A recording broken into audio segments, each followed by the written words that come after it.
తెలుగు రాజ్యం ప్రేక్షకులకి హృదయపూర్వక స్వాగతం. నేను మీ చిల్లగట్టు శ్రీకాంత్ కుమార్.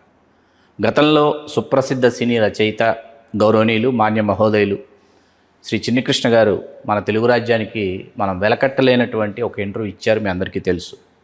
అయితే వారు మనకు గతంలో మాట ఇచ్చారు, మళ్ళీ తెలుగు రాజ్యం కోసం ప్రత్యేకించి నేను మాట్లాడతాను, నా అంతరంగాన్ని ఆవిష్కరిస్తానని చెప్పారు. మాట ఇచ్చిన విధంగానే తిరిగి మళ్ళీ వాళ్ళ నివాసానికి మనల్ని ఆహ్వానించడం జరిగింది. నమస్కారం చిన్ని కృష్ణ గారు. నమస్కారం శ్రీకాంత్ గారు. ఎలా ఉన్నారు? బాగున్నానండి.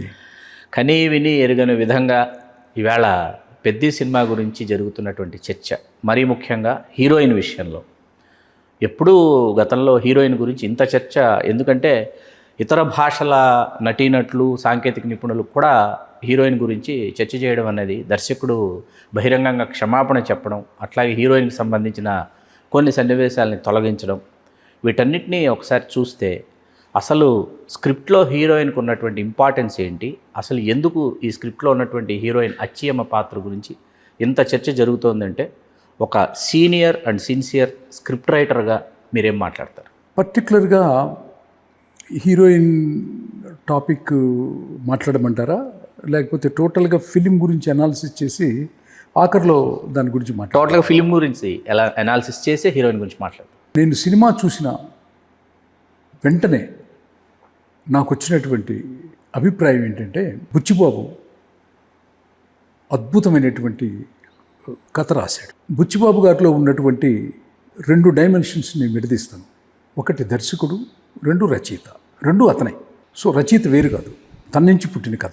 అద్భుతమైనటువంటి దర్శకత్వ ప్రతిభ. అంటే నేను అతని మొట్టమొదటి సినిమా నేను చూశాను. ఆ సినిమా చూసినప్పుడు ఉప్పెన, అంటే ప్రేమ కథలు ఎన్నో వచ్చాయి ఈ భూమి మీద, ఎన్నో కాన్ఫ్లిక్ట్లు వచ్చాయి, ఎన్నో. కానీ ఉప్పెన చూసిన తర్వాత ఆ ఉప్పెన లాంటి ఒక అద్భుతమైనటువంటి ఒక కాన్ఫ్లిక్ట్ని పెట్టి తన మర్మాంగాన్ని కోసేస్తే సరిపోతుంది అన్నటువంటి థాట్ వచ్చిన బుచ్చిబాబు గారిలో ఉన్నటువంటి ఆ రచయితకి నేను ఫస్ట్ నమస్కరిస్తున్నాను. అద్భుతమైన కథ రాశాడు. తన 2వ సినిమా అయినటువంటి ఈ పెద్ది అద్భుతమైన కథ రాశాడు. అద్భుతమైనటువంటి దర్శకత్వ ప్రతిభ. తెలుగు ఇండస్ట్రీకి భవిష్యత్తులో రాబోయే పెద్ద పెద్ద హీరోల సినిమాలకు కూడా తను తీయగలడు, తను బాగా దర్శకత్వం చేయగలడు అన్నటువంటి నమ్మకం నాకు పూర్తిగా కలిగింది. అతనిలో ఉన్న దర్శకుడు కూడా నేను హ్యాట్స్ ఆఫ్ చెప్పకుండా ఉండలేను. తర్వాత ఇప్పుడు ఉప్పెన అండ్ పెద్దిలో హీరో రామ్ చరణ్ గారు తను అంచెలంచెలుగా ఎదుగుతూ మగధీరతో, ఆ తర్వాత త్రిబులాడుతో, ఎవరెస్ట్ శిఖరం మీద అందరూ ఎక్కి దిగేస్తారు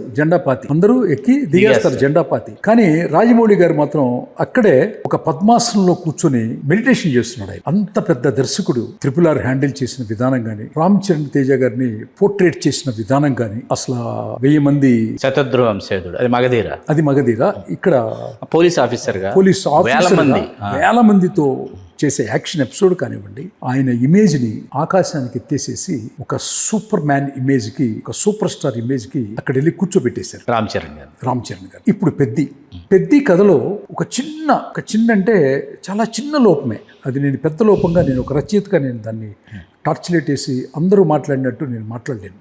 మాట్లాడకూడదు కూడా, మీరు మీ స్థాయి మాట్లాడకూడదు. ఎందుకు మాట్లాడకూడదు అంటే, ప్రతి కథకి ఒక సైన్స్ ఉంటుంది, ఒక గ్రామర్ ఉంటుంది, ఒక సోల్ ఉంటుంది. అతను తీసుకున్నటువంటి soul Ram Charan Teja super star and superman ఇమేజ్కి బ్యాలెన్స్ అవ్వలేదు. అంతే, బ్యాలెన్స్ అవ్వలేదు. ఎందుకంటే ద కాన్ఫ్లిక్ట్ అనేది వెరీ స్ట్రాంగ్గా ఉండాలి. ఒక ఊర్లో ఒక ట్రైన్ ఆగలేదు అన్న బలం సరిపోలేదు. ఆ యొక్క సోల్లో రామ్ చరణ్ తేజ గారికి ఉన్న ఇమేజ్కి ఎంత స్ట్రాంగ్గా పెట్టాలి అనే దాని మీద కనుక చిన్న వర్క్ చేసుకుని ఉంటే, చిన్న వర్కే, పెద్ద వర్కేం కాదు. అంటే కాన్ఫ్లిక్ట్లో ఉన్నటువంటి శక్తి సరిపోలేదు, ఆ బలం, ఆ కాన్ఫ్లిక్ట్ సరిపోలేదు అన్నమాట. అంతే, దాని దగ్గర వర్క్ చేసుకుని ఉంటే కనుక చాలా చాలా బాగుండేది. అంతకంటే నేను ఆ కథ గురించి నేను ఎక్కువ విమర్శించడానికి కూడా ఏం లేదు. రామ్ చరణ్ తేజ గారి పెర్ఫార్మెన్స్ ఇంతకు ముందు ఏ సినిమాలో చూడని, కని విని ఎరుగని అత్యద్భుతమైనటువంటి ఆవిష్కరణ చేసేసాడు. Yours faithfully to the writer and director Ram Charan Teja గారు నటించినటువంటి నటన, తను చేసినటువంటి పెర్ఫార్మెన్స్ ఈ భారతదేశంలో ఉన్నటువంటి గొప్ప రచయితలకి, దర్శకులకి ఒక వరంలా కనిపించాడు. అంటే ఇతని మీద ఏ కథైనా రాయొచ్చు, ఏదైనా కూడా పండించగలడు అన్నటువంటి గొప్ప నటుడిని ఆవిష్కరింపచేశాడు బుచ్చిబాబు గారు.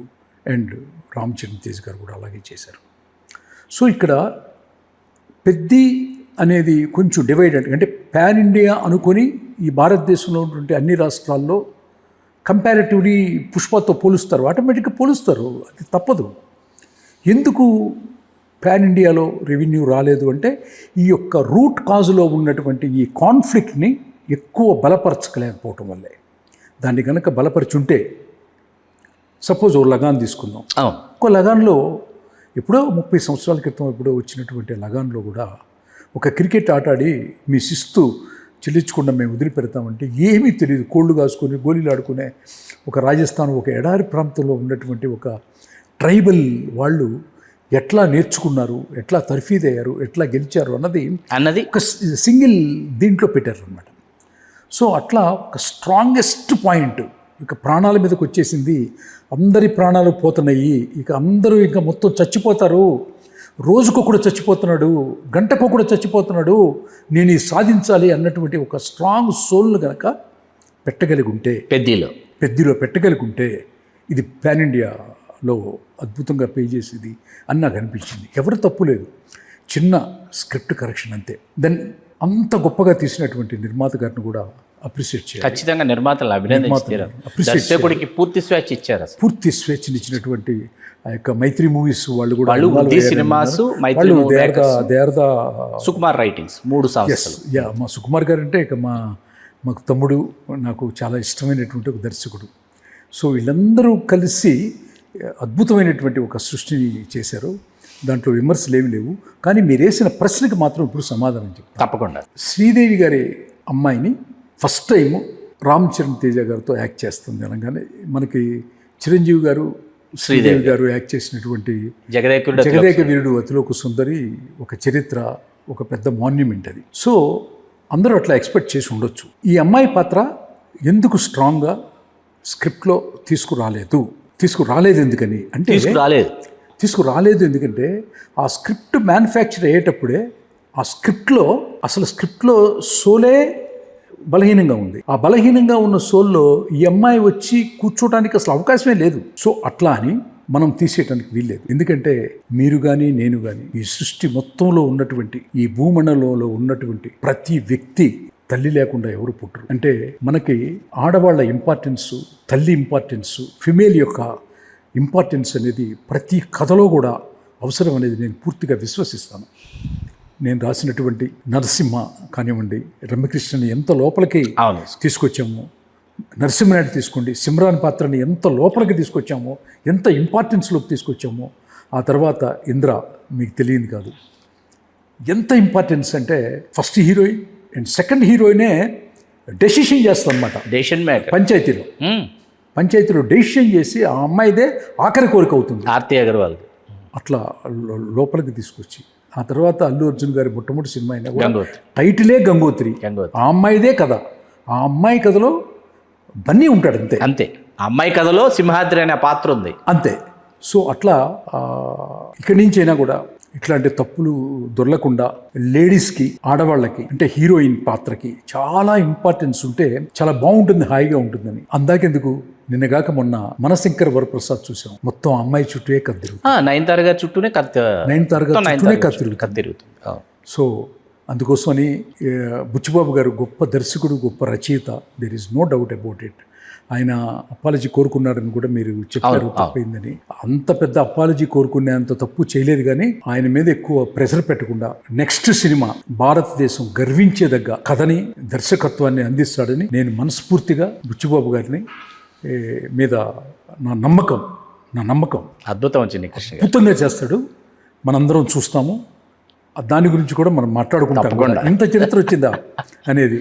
అంత పెద్ద గొప్ప కుర్రోడు, అంత పెద్ద గొప్ప ఫీలర్ కూడా. I love you sir Buchibabu గారు. నాకంటే చిన్నవాళ్ళు. మీ గురువు గారు కూడా నాకు తమ్ముడే, సుకుమారు. మీకు చాలా గొప్ప భవిష్యత్తు ఉంది సార్, నో డౌట్. ఇవన్నీ చిన్నవన్నీ ఏమీ పట్టించుకోకుండా మీరు అద్భుతమైనటువంటి రచయిత, దర్శకుడు అంతే. చాలా గొప్ప సినిమా మీరు తీయబోతున్నారు, మేమందరం చూస్తున్నాం. Thank you sir. Hello, Telugu రాజ్యం ఛానల్ చూస్తున్నారా? సామాజిక, రాజకీయ, జీవన చిత్రణే తెలుగు రాజ్యం. అతిశయోక్తులు, అసత్యాలు ఉండవు. రాజకీయ కోణం కాదు, ప్రజా కోణమే కొలబద్ద. తెలుగు రాజ్యం వీక్షణ మీ ఉత్తమ అభిరుచికి నిదర్శనం.